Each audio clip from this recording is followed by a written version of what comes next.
Hello आदाब, मैं हूं खैर और आप देख रहे हैं बीबीएन चैनल का प्रोग्राम सितारों की आप बीती।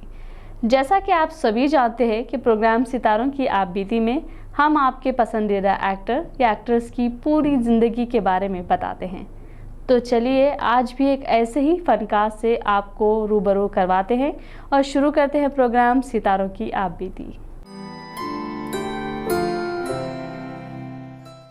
बॉलीवुड का 1950 का दशक यानी दहाई सुनहरा दौर कहलाता था। इस दौर की एक ऐसी हीरोइन का हर नौजवान माला जपते थे जिनका नाम भी खुद माला था।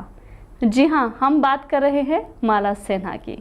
आइए जानते हैं अपनी खूबसूरती और सलाहियत का लोहा मनवा कर 100 से ज़्यादा फिल्मों में काम करने वाली माला सिन्हा की पूरी जिंदगी की दास्तान।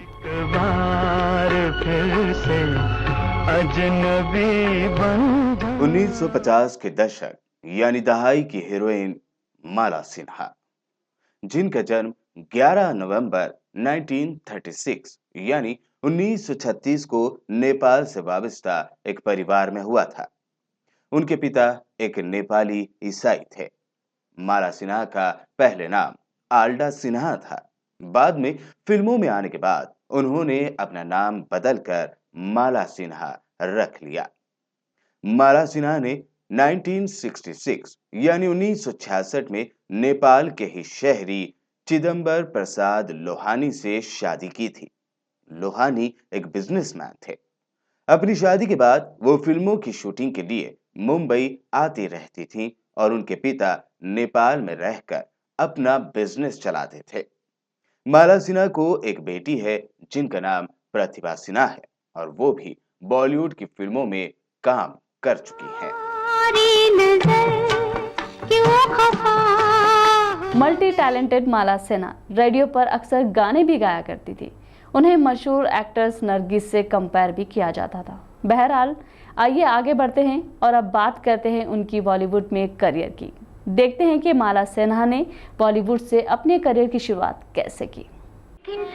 बिल्कुल मेरी जैसी तस्वीर आपने बनाई कैसे? बताया जाता है कि माला सिन्हा ने एक्टिंग अपने बचपन से ही शुरू कर दी थी। वहीं कहते ये भी हैं कि अपने बचपन के दिनों में ही वो स्कूल में एक ड्रामे में एक्टिंग कर रहे थी। तब एक बंगाली डायरेक्टर उनकी एक्टिंग से काफी मुतासिर हुए और उन्होंने माला सिन्हा के माँ बाप से मिलकर माला सिन्हा को फिल्मों में काम करवाने के लिए इजाजत मांगी। माला सिन्हा ने बंगाली फिल्मों से एक्टिंग की दुनिया में अपना कदम रखा, लेकिन शायद मुंबई की माया नगरी उनका रास्ता देख रही थी। जब माला सिन्हा शूटिंग के दौरान कलकत्ता से बॉम्बे आई, तब उस वक्त उनकी मुलाकात एक्ट्रेस गीता बाली से हुई। गीता बाली ने माला सिन्हा की मुलाकात मशहूर डायरेक्टर केदार शर्मा से करवाई। केदार शर्मा माला सिन्हा से बहुत मुतासिर हुए और उन्होंने माला सिन्हा को अपनी फिल्म में साइन कर लिया। शुरुआत में तो मुंबई की माया नगरी माला सिन्हा के लिए खुशकिस्मत साबित नहीं हुई। एक के बाद एक उनकी 3 से 4 फिल्में फ्लॉप हो गईं या फिर ज्यादा नहीं चल पाई। लेकिन उनका हिट फिल्म देने का ख्वाब उस वक्त पूरा हुआ जब उन्हें मिली मशहूर एक्टर गुरुदत्त की फिल्म प्यासा। गुरुदत्त इस फिल्म में पहले मधुबाला को लेना चाहते थे। फिल्म प्यासा में माला सिन्हा ने एक नेगेटिव रोल बड़ी ही महारत से अदा किया था। इस फिल्म ने कामयाबी के ऐसे झंडे गाड़े कि माला सिन्हा को शोहरत की बुलंदियों पर पहुंचा दिया। मैं ये जानना चाहती थी कि उस जैसे भले आदमी से आप जैसी शरीफ औरत की जान पहचान कैसे हुई? फिल्म प्यासा हिंदुस्तानी सिनेमा में मील का पत्थर साबित हुई। इस फिल्म के बाद माला सिन्हा ने फिल्म फिर सुबह होगी इसमें दमदार परफॉर्मेंस दी। उसके बाद माला सिन्हा ने एक के बाद एक हिट फिल्में देना शुरू की। वहीं यश चोपड़ा के डायरेक्शन में 1959 यानी 1959 में बनी पहली फिल्म धूल का फूल में उन्हें साइन किया गया। इस फिल्म ने माला सिन्हा को एक चहीते स्टार में बदल दिया। मेरी बदनामी तेरे साथ पले। एक ऐसा वक्त था जब माला सिन्हा की कामयाबी का सफर शुरू ही हुआ था। तब वो वापस नेपाल लौटी। उनके इस फैसले पर कई लोगों को काफी हैरत भी हुई, लेकिन माला सिन्हा को पता था कि वो सही फैसला ले रही है। एक के बाद एक कामयाब फिल्में देने के दौरान माला सिन्हा 1966 यानी 1966 में नेपाल गई। नेपाल जाने के पीछे वजह कुछ और नहीं बल्कि उनका नेपाली फिल्मों से प्यार और वहां से मिला एक ऑफर था। उन्होंने यहाँ एक नेपाली फिल्म मैती घर में काम किया। यह माला सिन्हा के करियर की पहली नेपाली फिल्म थी जिसमें उन्होंने अदाकारी की।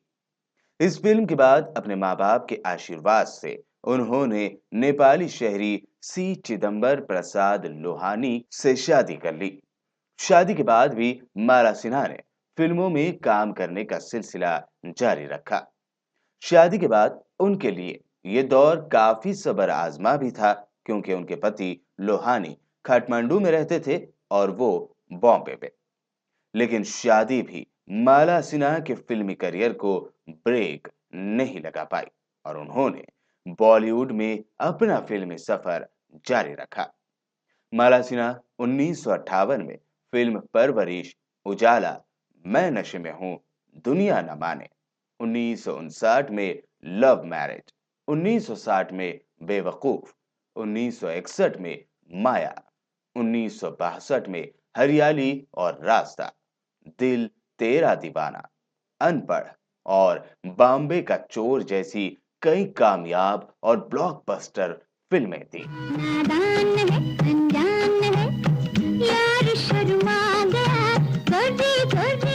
माला सिन्हा को 1960 से 1970 की दहाई यानी डिकेड में अलग अलग फिल्मों में राज कपूर, देवानंद, किशोर कुमार और प्रदीप कुमार जैसे सीनियर एक्टर्स के साथ काम करने का मौका मिला।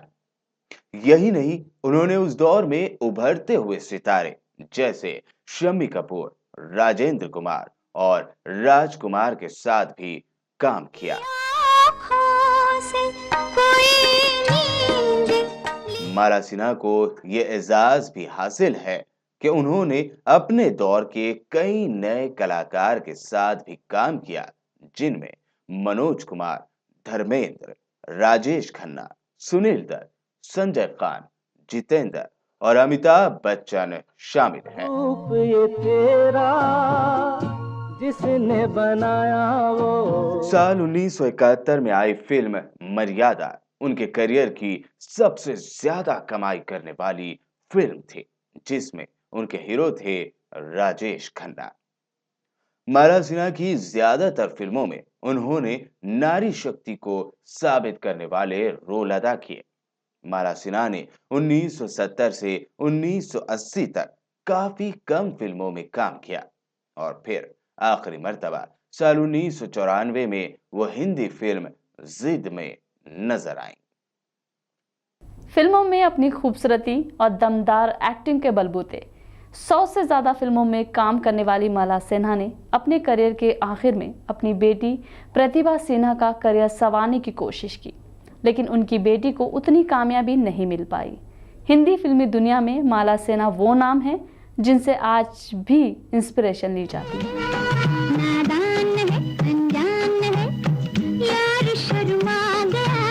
उम्मीद करते हैं कि प्रोग्राम सितारों की आप बीती का ये एपिसोड आपको ज़रूर पसंद आया होगा। YouTube पर BBN चैनल को सब्सक्राइब करना हरगिज़ भी ना भूलें। मिलते हैं अगले एपिसोड में फिर मशहूर बॉलीवुड एक्टर या एक्ट्रेस की आप बीती के साथ। तब तक के लिए आपकी होस्ट खैर को इजाज़त दीजिए। देखते रहिए BBN चैनल।